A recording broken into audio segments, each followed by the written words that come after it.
ध्यान दे लो। अब मेरे दिल की बात सुनो। अब आपका, मैं अब राष्ट्रीय अध्यक्ष के तौर पर नहीं बोल रहा, अब मैं आपका भाई, इस कमजोर वर्ग में पैदा हुआ एक बेटा आपसे अपनी बात रखना चाहता है। भाई माइक दूसरा दे दो। अब देखो बात सही आ रही है आपकी भीड़ में। जब मैं यहां तक जाऊंगा, कोई दुश्मन भी होकर मेरी जान को नुकसान पहुंचा सकता है। इसलिए मैं आपसे अनुशासन की मांग कर रहा था, लेकिन मुझे लगता है कि आपको इस बात का कोई मतलब नहीं है। इसलिए आप जो है जोश जुनून से दिखा रहे हो, लेकिन अनुशासन नहीं रख पा रहे। मैं आपसे फिर कहता हूं कि थोड़े थोड़े पीछे हो जाओ, थोड़े थोड़े पीछे हो जाओ। हेलो, थोड़े थोड़े पीछे हो जाओ। मैं जब वहां आऊंगा तो ऐसा ना हो कि आपके बीच में खड़ा कोई विरोधी मुझे नुकसान पहुंचा दे, इसलिए थोड़े थोड़े पीछे हो जाओ।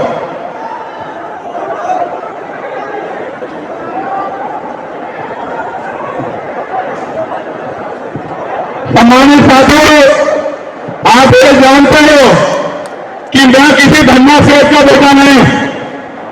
आज इस मंच पे वो सब लोग उपस्थित हैं जिन्होंने अपने खून से भीम आर्मी को सींचा, और भीम आर्मी के मजबूत होने के बाद आज वो सब लोग भी उपस्थित हैं जिन्होंने आजाद समाज पार्टी को अपने बच्चों के हिस्से का पैसा काट काट के एक एक रुपया जमा करा के और इस आंदोलन को सींचने का काम किया।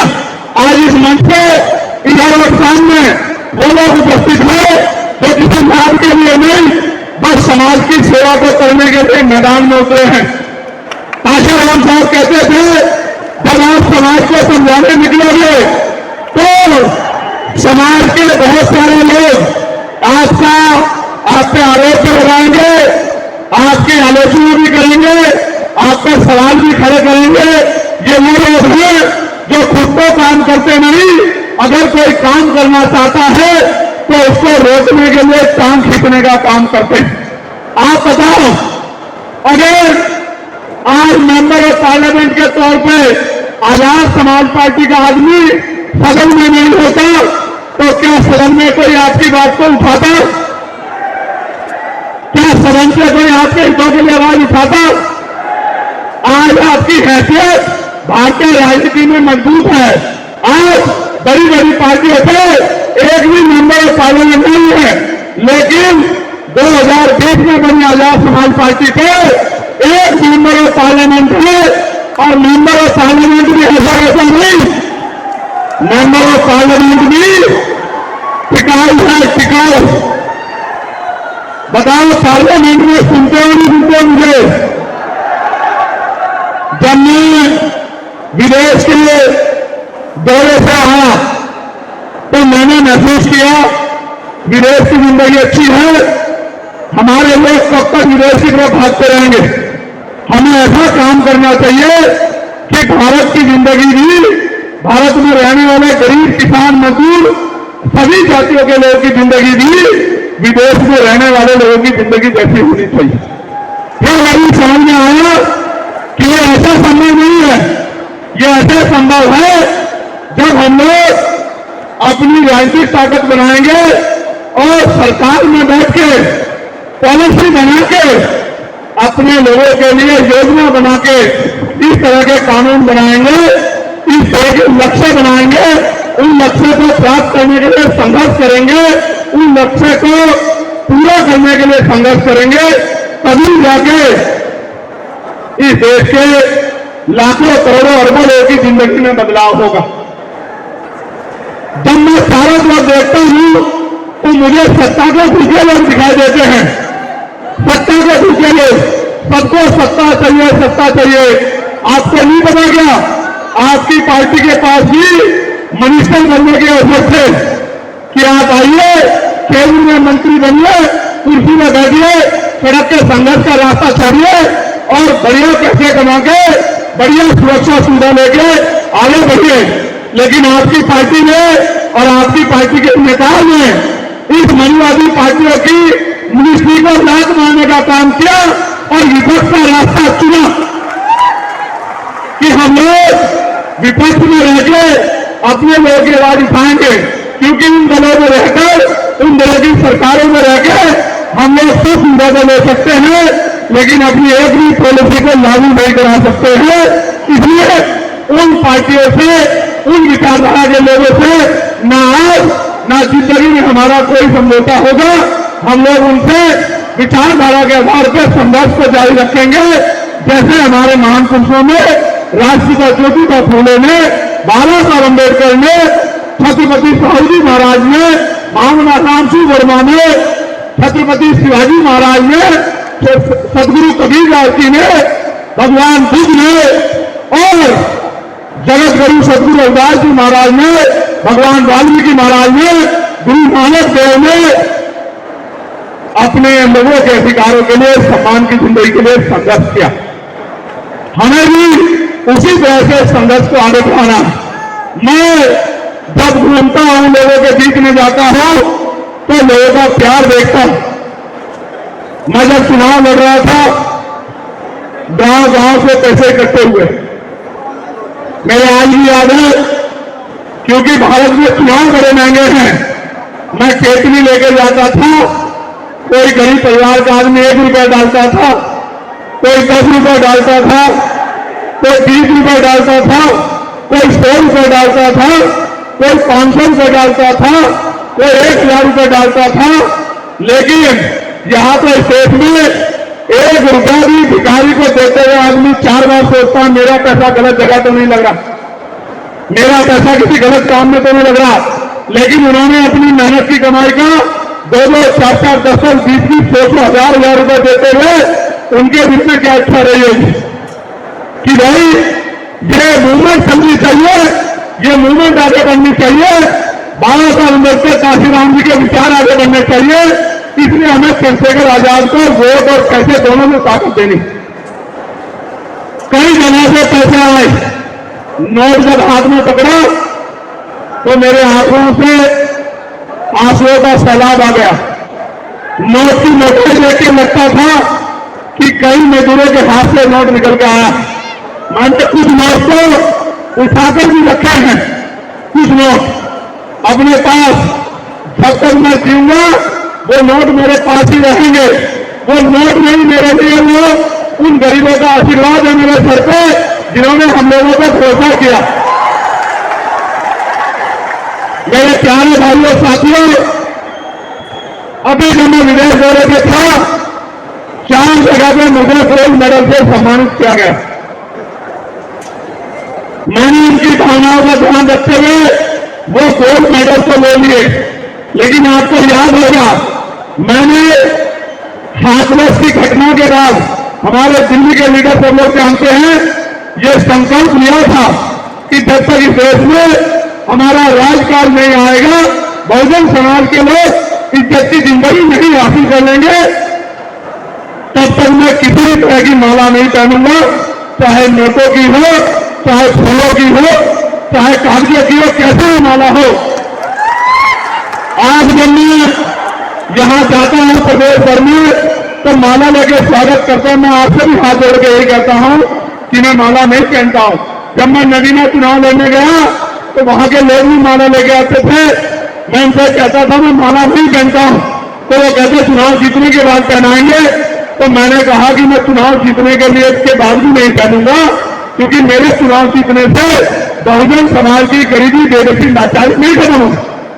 हम लोग भी माला पहनना चाहते हैं, वो दिन भी आए, लेकिन वो तभी आएगा जब इस देश में बहुजन समाज का व्यक्ति जो बाबा साहब अम्बेडकर की विचारधारा पर जीता हो, जो हमारे संतों, गुरुओं, महान पुरुषों की विचारधारा पर जीता हो, जब वो इस देश का प्राइम मिनिस्टर बनेगा, तब हम लोग भी माला पहनेंगे। इससे पहले हम लोग माला नहीं पहने।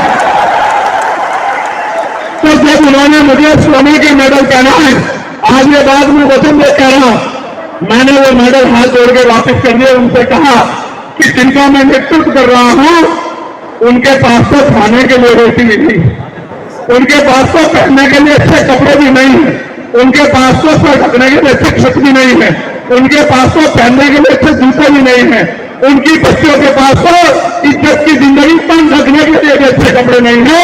अगर उनका नेता सोने का मेडल पहन के घूमेगा, सोने के अंगूठे पहन के घूमेगा, तो उनके मन में एक ठिकाना पैदा हो जाए कि अब ये हमारा नेता नहीं रहा है, तो मैं इन मेडल को नहीं ले सकता हूं, मैंने वापस कर दिए। आज मैं आपसे कह रहा हूं, जिस दिन आपने देख लिया कि चंद्रशेखर राजा सोने की चैन पहन के, गले में सोने की चैन पहन के, मेडल पहन के, सोने की घड़ी पहन के, सोने के मुकुट पहन के घूमने लगा है, आप समझ लेना आपका नेता टिक गया है, वो आपका नेता नहीं रहा, अब वो बनवाने का हो गया है। क्योंकि सच तो यह है कि जैसी जिंदगी आप जी रहे हैं, हमारे महापुरुषों ने जिन्होंने आंदोलन चलाया आज की जैसी जिंदगी थी, मैं वचन देके कहता हूं, फिर आपसे कह रहा हूं, आज फिर कह रहा हूं बहादुर साथियों, हालात आपको लगे तो आप ये समझ लेना कि आपका नेता कर गया है या आपका नेता टिक गया है, उनकी आप मेरा शादी से विरोध करने लग जाना। लेकिन अभी इस आंदोलन को आगे बढ़ाने के लिए आपको भी मेरी तरह दिन रात संघर्ष करना चाहिए। अभी हरियाणा और जम्मू के चुनाव हैं, मैं हरियाणा साथियों से कहना चाहता हूं, बहुत सारी बातें आपके कानों में डाली जाएंगी। आप ये देखो, ये मित्र पार्टियां जो जिनको हमारे लोग सत्ता देना चाहते हैं, 2018 में राजस्थान मध्य प्रदेश में कांग्रेस की सरकार बनी। कांग्रेस के लोग अपने 20 एमएलए को तोड़ के भारतीय जनता पार्टी में चले गए, उनकी सरकार बन गई, उनके लोगों ने उनको राजनीतिक सत्ता को तरफ एक्सेप्ट कर लिया। कांग्रेस के लोग राजस्थान में भी 20 एमएलए लेके उनके नेता हरियाणा आ गए सरकार बनाने के लिए बीजेपी के साथ मिलकर, तो उनके लोग भी अगर बन जाते तो उनकी पार्टियां भी स्वीकार कर लेती, उनके लोग भी स्वीकार कर लेते। हमारे लोग भोले भाले हैं, इनको पढ़ा दिया जाता है कि वो फलानी पार्टी है, वो जिनकी पार्टी है। जब तक राजनीतिक ताकत आपके हाथ में नहीं होगी, मैं आपसे भी कह रहा हूं, जब तक राजनीतिक ताकत आपके हाथ में नहीं होगी, कांग्रेस सत्ता में बैठे बीजेपी, आपकी जिंदगी बदलने वाली नहीं। आप मेरी बात को याद रखना, आपके लोग की जिंदगी बदलने वाली नहीं। अगर ये दल इतने अच्छे होते, अगर ये दल इतने अच्छे होते, तो आप ये बताओ कि ये अगर इतने अच्छे होते तो बाबा साहब अम्बेडकर को पार्टी क्यों बनानी पड़ती? अगर ये दल इतने अच्छे होते, आपकी मांगों के लिए लड़ रहे होते, आपकी समस्याओं के लिए लड़ रहे होते, तो बाबा साहब अम्बेडकर को अपने 65 बच्चे कुर्बान की देने पड़ते, वो भी चैन से बैठ के सो जाते, वो भी नींद ले लेते, वो भी अच्छा भोजन प्राप्त कर लेते। इन्हीं दलों ने बाबा साहब अम्बेडकर को खून के आंसू रुकाए और बाबा साहब अम्बेडकर ने अपने लोगों का भला करने के लिए अपना दल बनाया। जब मानव काशीराम साहब उनके आखिरी दल में प्रयास करते रहे, कुछ कर नहीं पाए, उन्होंने सुनी नहीं, तो उन्होंने भी निराश होकर अपना दल बनाया। और आज जो हम लोगों ने किया, ये हमने बाबा साहब अम्बेडकर से, मानव काशीराम साहब से सीख के किया कि जब हम अपने पुराने दल को कहते रहे उनको खुद तो लड़ना नहीं है, वो भाजपा कांग्रेस से लड़ने की बजाय हमारे लोगों पर हमलावर होते रहे, तो फिर हमने भी अपना दल बनाया और हमने 4 साल में अपना बल भी देश की जनता को दिखाने का काम किया है। ये बात इस बात का उदाहरण है कि अगर कोई करने पे आ जाए, यानी कि मानव काशीराम साहब जैसे कहते थे कि तमन्ना अगर सच्ची हो तो रास्ते 1000 होते हैं, तमन्ना अगर झूठी हो तो बहाने 1000 होते हैं। तो अगर कोई करने पे आ जाए और उनके पास ऐसे मिलता है तो मंदिर और नहीं। तो मानी साथियों, मध्य प्रदेश में भी हम लोग कुछ वोट से हार गए। तो मानी साथियों, राजस्थान में तो 3-3 सीटें हम लोग कुछ ही वोट से हार गए और कई सीटों पे हम लोग तीसरे नंबर पे रहे। अगर आप लोग मेहनत करने लग जाओ तो वो दिन दूर नहीं कि राजस्थान हो या मध्य प्रदेश सरकारें चलेंगी तो आपकी चाबी से, आपकी ताकत से, वरना सरकारें नहीं चलेंगी। अब हरियाणा की बारी है मेरे लोगों, इस से मंच पे बैठे लोगों से कहना चाहता, हरियाणा की बारी आ गई है, जम्मू की बारी आ गई है, आप ही मैदान में उतर जाओ और अपने प्रत्याशियों को जिताने का काम करो। वहां की सरकार में आपकी भागीदारी होनी चाहिए। आपकी भागीदारी नहीं होगी तो आपके लिए कोई पॉलिसी नहीं बनेगी। पॉलिसी नहीं बनेगी तो 400 रुपए की मजदूरी से आपके लोग कभी पैसे वाले नहीं होंगे, इज्जत की जिंदगी प्राप्त नहीं कर पाएंगे। इसलिए मैं आपसे कह रहा हूं कि राजकाज में कई ऐसी मांगे हैं जिनको अभी और रखना है, लेकिन मैं आपसे जो पहले कह रहा हूं उस पर गौर करो। आप ये बताओ, राजकाज आपके पास नहीं होगा तो आपकी सुनवाई कैसे होगी? बताओ, थाने कचहरी में आपकी बात कौन सुनेगा? आज हमने राजकाज लाया तो बिजनौर में सारे अधिकारी हमारे लोगों की बात सुनते हैं, उनकी समस्याओं को हल करते हैं, लेकिन जहां हमारा राजकाज नहीं है वहां तो हमारे लोग थाने कचहरियों में जाते हैं, दफ्तर में बैठे अधिकारी सुनते ही नहीं है। हरियाणा में और जम्मू में हमें राजकाज में हिस्सेदारी लानी है, उसके तुरंत बाद महाराष्ट्र और झारखंड और उत्तर प्रदेश के उपचुनाव में भी हमें सफलता हासिल करनी है। इसके लिए भी हमें कमर कस देनी चाहिए और कोई रास्ता इस देश में इज्जत की जिंदगी का नहीं है। अगर इज्जत की जिंदगी चाहिए तो राजकाज हासिल करो। मैं ये कह रहा हूं, अगर आप बीजेपी कांग्रेस के चक्कर में पड़े रहे कि कभी इनको हराने के लिए इनको वोट दे दो, कभी इनको हराने के लिए इनको वोट दे दो, तो आपको सिर्फ झूठे ही मिलेंगे, आपको इज्जत की जिंदगी नहीं मिलेगी, आपको झूठे ही मिलेगी, आपको सम्मान नहीं मिलेगा। हम पे पॉलिसी है, हम पे नियत है, हम पे नीति है। मैं आपको पार्टी की तरफ से वचन देता हूं, एक बार सत्ता में आजाद समाज पार्टी को आने दीजिए। धर्म के नाम पे, जाति के नाम पे जो हिंसा की जा रही है, अगर ये लोग प्रदेश छोड़ के न चले जाए तो मेरा नाम चंद्रशेखर आजाद नहीं, इस बात को आप लोग याद रखें।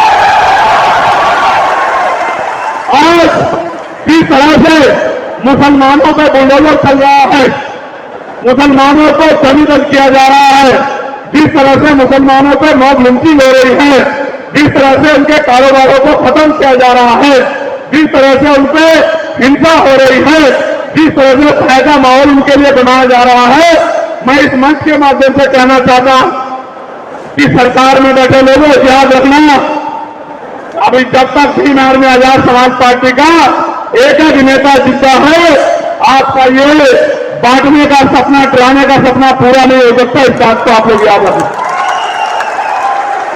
आज जिस तरह से किसान परेशान हैं, एमएसपी की गारंटी सरकार नहीं दे रही सत्ता में बैठ के, जिस तरह से न्यूनतम वेतन सुनिश्चित नहीं है, कोई 300 देता है, कोई 250 देता है, कोई 400 देता है, 250-300 मांगने को भी मारता है। मेरा ये मानना है कम से कम 700 रुपए न्यूनतम वेतन होना चाहिए अंतिम व्यक्ति के लिए भी। 700 रुपए एक ऐसी अमाउंट है, एक रकम है जिसमें आदमी एक दिन का जीवन ईमानदार से अच्छी तरह से जी सकता है। ये जो टैक्स लगा दिया है, इस टैक्स को कम करना चाहिए। और जैसा मैं आज आपको कह रहा था, हम पे पॉलिसी है कि गरीबों के बच्चों को प्राइवेट स्कूल की जगह सरकारी स्कूल में हम लोग प्राइवेट स्कूल से बढ़िया शिक्षा दिला सकते हैं। जब हम ये कानून बना देंगे कि चाहे मुख्यमंत्री हो, राज्यपाल हो, मंत्री हो, विधायक हो, सांसद हो, क्लास 1 का अफसर हो, क्लास 4 का अफसर हो, सबके बच्चे सरकारी स्कूल में पढ़ेंगे और सरकारी स्कूल में प्राइवेट स्कूल से ज्यादा बेहतर शिक्षा आएगी, तभी जाके देश में बदलाव होगा। क्योंकि बिना शिक्षा के हम लोग तो दुश्मन को भी नहीं जानते। हमने ये पॉलिसी बनाई है कि जब अंदर राजकाज आएगा तो हम लोग जितने भी सरकारी अस्पताल हैं उनकी काया पलट कर देंगे, और चाहे मुख्यमंत्री हो, राज्यपाल हो, मंत्री हो, विधायक हो, सांसद हो, डीएम हो, एसपी हो, एएसपी हो, डीएसपी हो, सीओ हो, थाना इंचार्ज हो, कानून हो, तहसीलदार हो, एसडीएम हो, पटवारी, सेक्रेटरी, सरपंच हो, जिला पंचायत का मेंबर हो, कोई भी आदमी हो जो सरकारी सुविधा लेता है, सरकारी तनख्वाह लेता है, या किसान मजदूर हो, सबका इलाज सरकारी अस्पताल में होगा। जिस दिन ऐसा हो जाएगा इलाज की कमी कारण गरीबों की जान नहीं जाएगी। मैं ये भी कहना चाहता हूं बहुत जिम्मेदारी के साथ, अब समय आन पड़ा है कि हमें घर से निकल के भाईचारा बना के अपने दल को मजबूत करना पड़ेगा और अपने दल को मजबूत करके राजनीतिक ताकत अपने हाथ में लेके इस जुर्म जाति की जिंदगी को समाप्त करना पड़ेगा। आप ये बताओ, क्या महिलाओं पर हिंसा सरकार रोक पा रही है? क्या महिलाओं पर हिंसा सरकार रोक पा रही है? रोज अखबार पढ़ो, उत्तर प्रदेश का, कोलकाता का, हरियाणा का, दिल्ली का, राजस्थान का, मध्य प्रदेश का, पंजाब का, तो इतनी घटनाएं होती हैं। किसी बेटी का बलात्कार, किसी बेटी की हत्या, किसी बेटी को जला दिया, किसी बेटी को मार दिया, और यूपी में तो ये घटनाएं तेजी से बढ़ रही हैं। और अभी अभी फरुखाबाद में 2 बच्चे को मार के, नाबालिग बच्चों को लटका दिया गया और पुलिस ने उन परिवारों को कह दिया कि अगर एफआईआर लिखाओगे तो तुम्हें जेल भेज देंगे। फिर मैंने वहां के एसपी को फोन किया कि मैं परसों आ रहा हूं, तो आनंद फानंद में बुला के एफआईआर दर्ज करके कहा कि हम लोग गिरफ्तारी कर रहे हैं। ये तो अगर भीम आर्मी ना होती, आजाद समाज पार्टी ना होती, तो न्याय तो दूर की बात है, ये दल आपकी जिनकी सरकारें हैं दफ्तरों में भी नहीं घुसने देते इतनी बड़ी बड़ी घटनाओं को। ये तो धन्यवाद करो भीम आर्मी आजाद समाज पार्टी का, भीम आर्मी आजाद समाज पार्टी के एक लड़ाके का, कि वो अपना काम जिम्मेदारी से अदा कर रहे हैं। मैं यहां से आपको कहना चाहता हूं, मैं बहुत सारे चेहरे को देख रहा हूं जो अपने अपने स्वार्थ में अपनी पार्टी के मान सम्मान को कम करते हैं, अपनी पार्टी को नुकसान पहुंचाने का काम करते हैं। मैं उनको भी कहना चाहता हूं, और कोई दल भी नहीं है जो गरीब के बेटे को टिकट देकर लड़ा दे। सारे लोग पैसे वालों के जैसी हैं। आजाद समाज पार्टी ऐसा दल है जहां से किसान, मजदूर का बेटा भी, कर्मचारी का बेटा भी विधायक और एमपी आने वाले समय बनेगा। इस बात को याद रखना। अब हम पे 3 लक्ष्य हैं आगामी। पहला, महाराष्ट्र और झारखंड का चुनाव, साथ साथ उत्तर प्रदेश का चुनाव, उसके बाद दिल्ली और बिहार का चुनाव। मैं वहां के पदाधिकारियों से, नेताओं से, वहां के प्रभारियों से, अध्यक्षों से सबसे कहना चाहता हूं, अब परीक्षा का समय नहीं रहा, अब आपको मैदान में उतरना पड़ेगा। अब कोई रास्ता नहीं बचा। अगर राजकाज चाहिए, अपने लोगों का भला चाहिए, तो फिर मैदान में उतरने के लिए तैयार हो जाओ और गांव-गांव जाके लोगों को जागरूक करने का काम करो। और अगर आपने ऐसा नहीं किया तो धीरे धीरे सरकारें कब इस देश को बेच के निकल जाएंगी, हमें यह भी नहीं पता लगेगा कि कितने करोड़ का कर्ज इस सरकारों ने ले रखा। महिलाओं पर हिंसा रुके, ये हमारे महापुरुषों का सपना था। बाबा साहब अम्बेडकर ने कहा किसी भी देश की तरक्की महिलाओं की तरक्की से मापना। हम अपने महापुरुषों को सपने को पूरा करने के लिए काम कर रहे हैं। मैं आपसे अपील करना चाहता हूं, ऐसे मुट्ठी बंद करो, ऐसे दोनों हाथ उठा के मुट्ठी बंद करो, ऐसे दोनों उठाओ, दोनों एक आदमी दोनों उठाओ हाथों से, दोनों दोनों, एक नहीं दोनों, दोबारा दोनों हाथ उठाओ ऐसे। क्या हम इस देश में राजकाज के लिए तैयार हैं?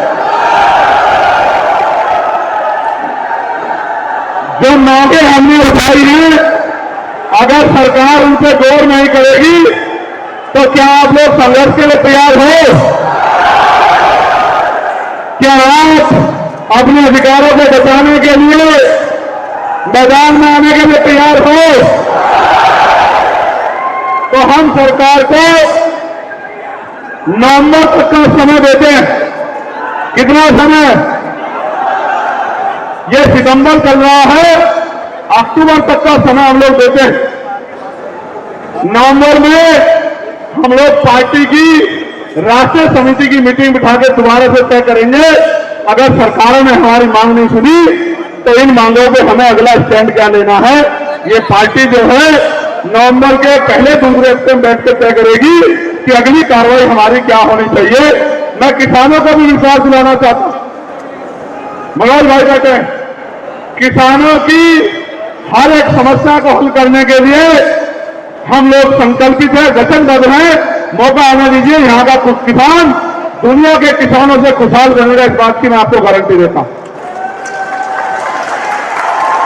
मैं नौजवानों को भी रोजगार की गारंटी देता हूं। मैं नौजवानों को रोजगार की गारंटी देता हूं। मैं घर में रहने वाली मां बहनों को कुटीर उद्योग लगा के रोजगार की गारंटी देता हूं। मैं बुजुर्गों की पेंशन, जो पेंशन मिलती है अभी 500 रुपए, मैं गारंटी देता हूं हमें अवसर मिलने पे हम उन पेंशन को 500 रुपए से बढ़ा के 3000 रुपए करेंगे। मेरी बात को आप याद रखें। मैं गारंटी देता हूं आशा आंगनबाड़ी बहनों को, भोजन माता को, सहायिकाओं को उनका वेतन कम से कम 20,000 रुपए करेंगे आने वाले समय में, जब हमारे हाथ में ताकत आए। मैं जो हमारे पुराने कर्मचारी जिन्होंने सेवा की है देश की, उनकी पुरानी पेंशन का भी आप लोगों से वादा करता हूं कि उनको उनकी पुरानी पेंशन भी हम लोग ओपीएस और पेंशन स्कीम को पुनः लागू कराएंगे, इस बात का भी मैं आप लोगों से वादा करता हूं। और फिर से अपनी बात को समाप्ति की तरफ ले जाते हुए मेरी इस बात को याद रखना, आपको मेरे ऊपर भरोसा है नहीं है बताओ? है या नहीं है बताओ? तो मैं अपने डीएससी के भाइयों को भी ये वादा करता हूं कि अगर उनको अधिकार मिलेंगे तो उनका सबसे बड़े समर्थक, क्योंकि हम बहुजन आंदोलन को चलाने वाले लोग हैं, हम लोग उनके सबसे बड़े समर्थक रहेंगे। आने वाले कल में हम लोग उनके साथ बैठ के उनको क्या महसूस होता है, वो क्या सोचते हैं, उनके साथ भी चर्चा करेंगे।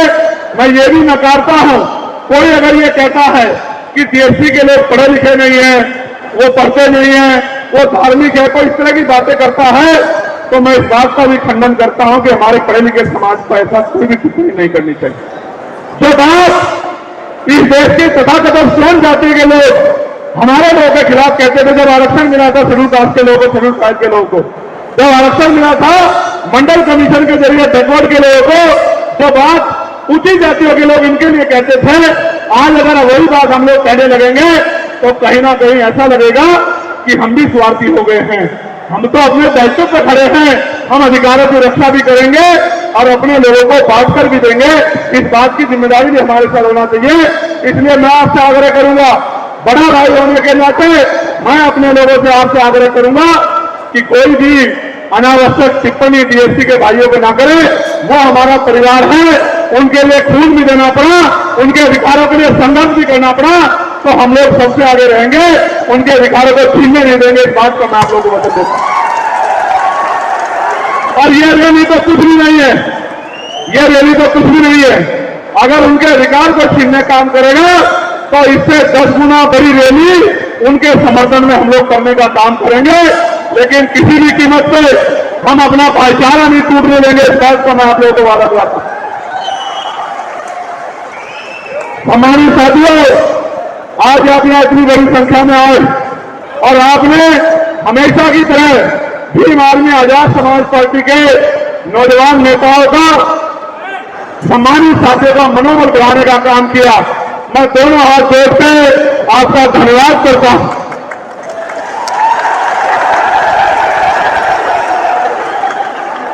आप जानते हैं मेरे पिताजी प्राइमरी स्कूल में हेडमास्टर थे।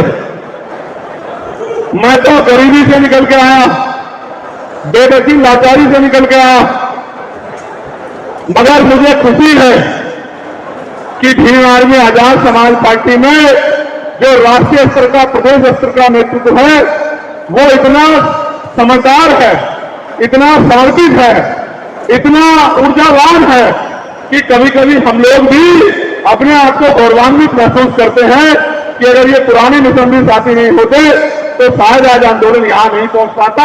नौजवानों का अनुभव, नौजवानों की ऊर्जा, जुनून और सीनियर साथियों के अनुभव ने आज देखिए 4 साल के अंदर पूरे भारत में भीम आर्मी आजाद समाज पार्टी का डंका बजा के रख दिया। ये कोई छोटी बात नहीं। सिद्धार्थनगर से लेके भगवान बुद्ध की धरती से आए हमारे नेताओं से लेके और आगरा से लेके और हमारे पूरे बस्ती और तमाम उत्तर प्रदेश के नेताओं ने और देश भर के नेताओं ने जिस तरह से संघर्ष किया। हमारे बीच में भीम आर्मी के राष्ट्रीय महासचिव मेरे भाई कमल जी, उन्होंने जिस तरह से कुर्बानियां देकर संघर्ष किया। हमारे बीच में भाई रविंद्र भारती जी हैं, भाई सतपाल चौधरी जी हैं, निजाम भाई, गुलजार भाई, गाजी भाई, जिन्होंने खूब संघर्ष किया।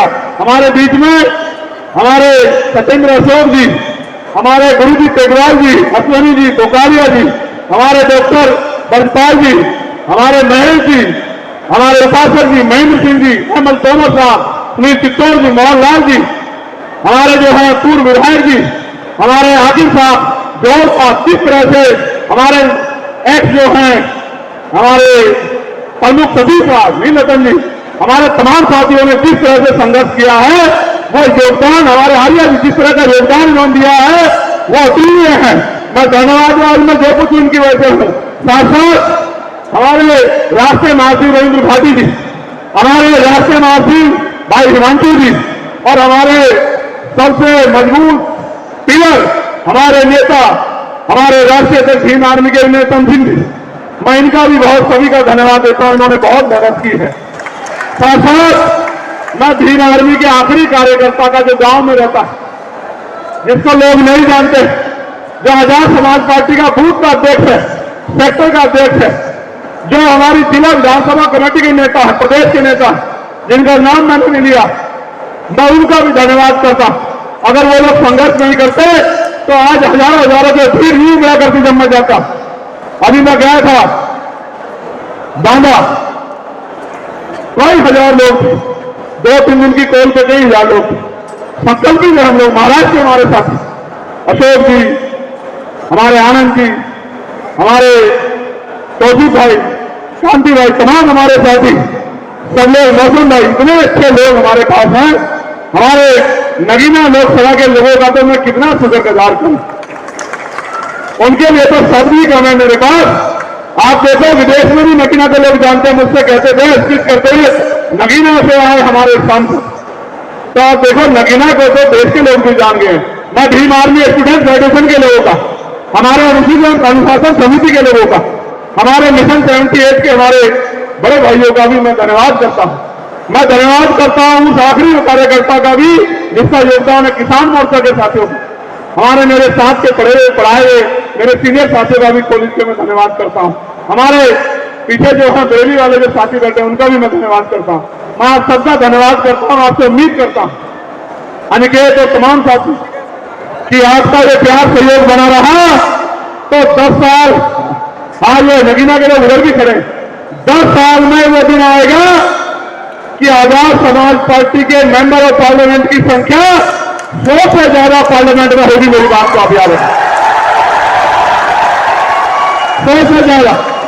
उधर भी नगीना के लोग खड़े, मैं नगीना के लोगों का, शहरों के लोगों का, मैं पुलिस के साथियों का भी धन्यवाद देता हूं। ये भी बहुत मेहनत करते हैं बेचारे पुलिस के साथ। मैं शेरा के लोगों का, मैं सहसपुर के लोगों का, शेरकोट के लोगों का, मैं धामपुर के लोगों का, नगीना, नजीबाबाद, नहटौर के लोगों का, मैं सहारनपुर के लोगों का, मैं सब लोगों का धन्यवाद करता हूं।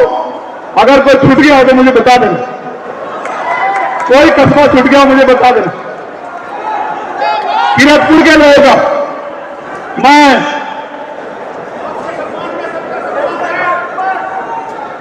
हाँ, मैं आईटी सेल के लोगों का भी धन्यवाद करता हूं, अपने आईटी सेल के लोगों का। मैं अपने लीगल सेल के नेताओं का भी धन्यवाद करता हूं। मैं धन्यवाद देता हूं। कोई एक आदमी नहीं कर सकता, आप सब लोगों ने मिलकर जो ताकत बनाई है उसी से आंदोलन आगे बढ़ रहा है। किसी को गर्व हो, घमंड हो, मुझे हो, राष्ट्रीय अध्यक्ष को, किसी को कि उनकी वजह से आंदोलन चल रहा है, सच नहीं है, ये सच नहीं है।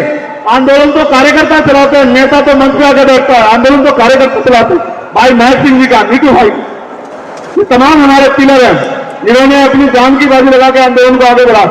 मैं इनके ऋण को नहीं चुका रहा, हरपाल जी के सहयोग का मैं धन्यवाद देता हूं, हमारी दिल्ली की टीम का मैं धन्यवाद देता हूं, और मैं सबसे ज्यादा धन्यवाद देता हूं बहुजन समाज के नौजवान योद्धाओं का, मेरी मां बहनों का, महिला मोर्चा के हमारे नेताओं का मैं धन्यवाद देता हूं। मैं मीडिया के, बहुजन मीडिया के साथियों का धन्यवाद देता हूं। मैं मेन स्ट्रीम मीडिया के साथियों का धन्यवाद देता हूं। हमारे जो पुलिस के साथी हैं जिन्होंने परमिशन में मदद कराई विचारों ने, मैं उनका भी बहुत बहुत धन्यवाद करता हूं, एडमिनिस्ट्रेशन के साथियों का भी। मैंने तो पुलिस के लिए भी मांग की थी कि उनकी भी 8 घंटे की ड्यूटी हम लोग करेंगे, उनकी वेतन की समस्या भी दूर करेंगे, मैं उनका भी धन्यवाद करता हूं। और जो देश में कहीं भी नीला झंडा पहन के, नीला झंडा उठा के घूम रहा है, और उस बहादुर योद्धा का भी मैं धन्यवाद करता हूं जो आंदोलन चला रहा है। मैं बहुजन चिंतकों का भी धन्यवाद करता हूं, लेकिन आग्रह भी करता हूं,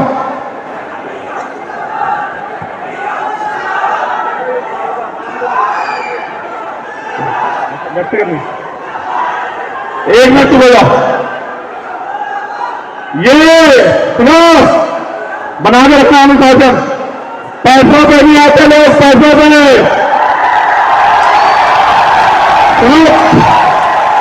पैसे पे नहीं आते लोग, पैसे पे। और ये वो लोग हैं जो मेरी एक आवाज पे चले आते हैं, एक आवाज पे। पैसों पे नहीं आते लोग, पैसों पे। और ये वो लोग हैं जो मेरे एक बुलाव पे चला आते हैं, एक बुलाव पे। ये मेरे राजस्थान के साथी, मध्य प्रदेश के साथी, बिहार के साथी, उत्तर प्रदेश, उत्तराखंड, हरियाणा, पंजाब, कश्मीर के साथी मेरी एक आवाज पर चले आते। मैं चाहता हूं सरकार हमारी मांग को शांत हो जाओ, शांत हो जाओ, शांत हो जाओ, शांत हो जाओ, बिल्कुल शांत हो जाओ। अभी एक बहुत बड़ी बात के शांत हो जाओ।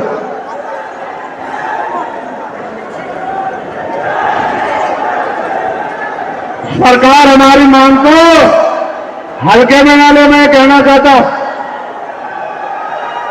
बिल्कुल हल्के में ना ले सरकार हमारी मांग को। अगर गोरखपुर के साथियों में कह रहा हूं, अगर अक्टूबर तक हमारी मांग नहीं मानी गई तो नवंबर में फिर वापस लौटेंगे, इस बात को आप लोग याद रखना। हमारी जिंदगी क्या जिंदगी अगर अधिकारों की रक्षा नहीं कर पाए, अगर अक्टूबर तक मांग नहीं मानी गई तो प्रधानमंत्री जी आपसे कहता हूं कि नवंबर में फिर लौटेंगे, इतनी ताकत से लौटेंगे कि दिल्ली छोटी पड़ जाएगी, याद रखना मेरी बात। हमारे बैंक के साथियों का, बीएसएल के साथियों का, रेलवे के साथियों का, सबका धन्यवाद करता हूं। हमारे कोतवाली के साथियों का,